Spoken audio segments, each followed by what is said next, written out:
News every 15 minutes, weather every 10, and sports twice an hour.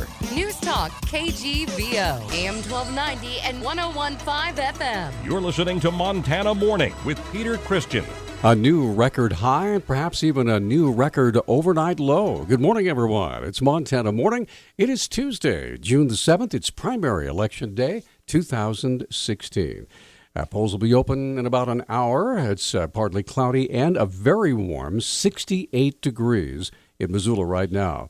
Our newscast this morning, sponsored by AAA. AAA pays for itself with discounts on big brands. Joy now get a free canvas tote. Visit AAA.com/Montana. If it felt particularly hot yesterday, your senses were correct. Missoula set a new record high temperature, confirmed by meteorologist Trent Smith with the National Weather Service office in Missoula. We did set a record yesterday. Yesterday we reached 94 degrees, which set a new record. The old record was 93, set in 1977. Smith said with the low temperature still hovering at about 70 as of 4 a.m., there was a possibility of setting yet another record for the overnight low. There is the potential that we'll set a new record temperature low, but that won't be set until midnight this coming night, until we can actually verify that. 58 degrees. The record high minimum temperature was also set in 1977. Smith said some thunderstorm activity will be moving into the area, primarily to the south in Lemhi County, Idaho. A motorcyclist from Bozeman was killed early Monday morning after colliding with an adult cow elk on I-90 near Drummond. Granite County Sheriff Scott Dunkerson has details. At about 5 o'clock this morning, emergency crews were dispatched to a couple miles east of Drummond on I-90 for a report of a motorcycle versus elk. The driver of the motorcycle was pronounced dead at the scene. He was wearing a helmet, leather gear, gloves. He had the full safety gear on. It looked like a full-size cow elk. Highway Patrol didn't have an estimate of the speed of the motorcycle, but the elk was thrown a pretty substantial distance upon impact. Dunkerson and the Montana Highway Patrol have advice for motorcyclists traveling on Montana's roads and highways in the summer. I would advise folks that are riding motorcycles to wait till daylight hours to do so and use extreme caution. There's a lot of wildlife, as everybody knows, on the Montana highways. According to the Rocky Mountain Elk Foundation, an adult female elk can weigh upwards of 500 pounds. And the Montana Department of Transportation says there is a collision between a vehicle and wildlife every 39 minutes. The motorcyclist's name is being withheld pending notification of next of kin.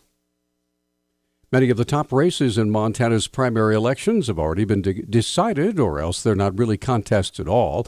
The real election fights are being waged down a ballot in the state legislature. Hillary Clinton secured enough delegates yesterday to lock up the Democratic presidential nomination over Bernie Sanders. Donald Trump is the presumptive Republican nominee. In the gubernatorial race, incumbent Democrat Steve Bullock and Republican challenger Greg Gianforte face token primary opponents whose main function was to allow the top candidates to raise more campaign money. In the legislature, though, split between moderate and conservative factions of the Republican Party has resulted in several challenges to incumbents that could determine the direction of the 2017 session.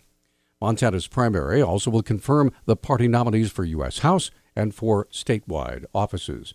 Today is Election Day. Voters who haven't filled out their absentee ballots or gone to the polls need to do so today from 7 a.m. till 8 p.m.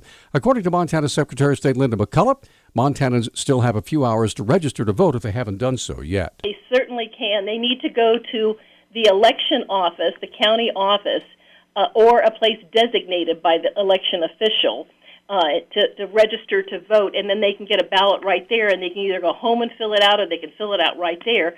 But all ballots have to be received into the county office by 8 p.m. As of yesterday, more than half of absentee voters had mailed in their picks, but Montana was still below the final turnout of the last two elections. 66.1% have turned them in, and we have a record increase of 44.3% since the 2008 primary. The 2014 primary, the percent of absentee ballots returned were just under 74%, and in 2012, it was just over 77%. McCullough says she expects the final turnout for this primary to be higher than recent years.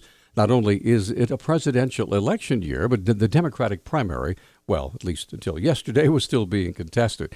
There's been some confusion about the Missoula County residents not receiving their absentee ballots in the mail. Even though the primary is today, City County Elections Supervisor Rebecca Connors has a handle on the misunderstanding. At the very end of January of this year, we mailed out over 45,000 letters to voters who were previously on the absentee list saying, hey, do you want to renew your status or do you want to go to your polling place for the primary and November general? And if we did not get a response from a voter, then they did not get a ballot for the primary. Connors said the juxtaposition of the primary along with a school election might have also led to some confusion. It's confusing because in May we had a school election that was all mail ballot, so everybody gets a ballot. So it may mislead folks in thinking that they are on the absentee list because they had a ballot automatically mailed for them for the school election. Connors said same-day voter registration will be available at the Missoula County Fairgrounds from 7 a.m. till 8 p.m. today. Ballots will be available to fill out for those who are same-day registrants. The polling places are also open from 7 a.m. until 8 p.m. because it is primary election day. Let's get out and take care of our constitutional prerogative and vote. A Billings man charged with a fatal stabbing has pleaded guilty to a reduced homicide charge as part of a plea deal with prosecutors. The Billings Gazette reports 56-year-old Robert Lee Bauer pleaded guilty yesterday to mitigated deliberate homicide and a weapons enhancement in the death of Joseph Brokenrope. Bauer had pleaded not guilty to deliberate homicide earlier this year. Bauer's attorney says his client had been homeless and under emotional distress when he stabbed Rope December 10th during an altercation between the two men. Prosecutors are seeking up to a 50-year prison term when Bauer is sentenced at a later date. Kalispell Regional Healthcare plans to break ground this summer on an estimated $40 million pediatric center to bring urgent and specialized care for children closer to home. The hospital hopes to open the three-story, 190,000-square-foot facility in the spring of 2018. Tegan Vine, president of the hospital's foundation, said the hospital identified increased pediatric services as a priority because it could help lower costs for families seeking care. Currently, many Montana children needing critical or specialized care are flown to Seattle, Spokane, Denver, or Salt Lake City. The hospital will have 24 beds, 2 operating rooms, and living space for families whose children are hospitalized. Billings Clinic opened a 7-bed pediatric unit in January. Our News Talk time now is 6:12. Newstalk, KGVO. Missoula's official weather station. Partly to mostly sunny skies today with our high temperatures in the 90s. Isolated showers and thunderstorms will be possible this afternoon. We stay warm Wednesday before dropping into the 80s for the end of the week with the daily threat of storms. I'm meteorologist Brooke Foster for KECI 13.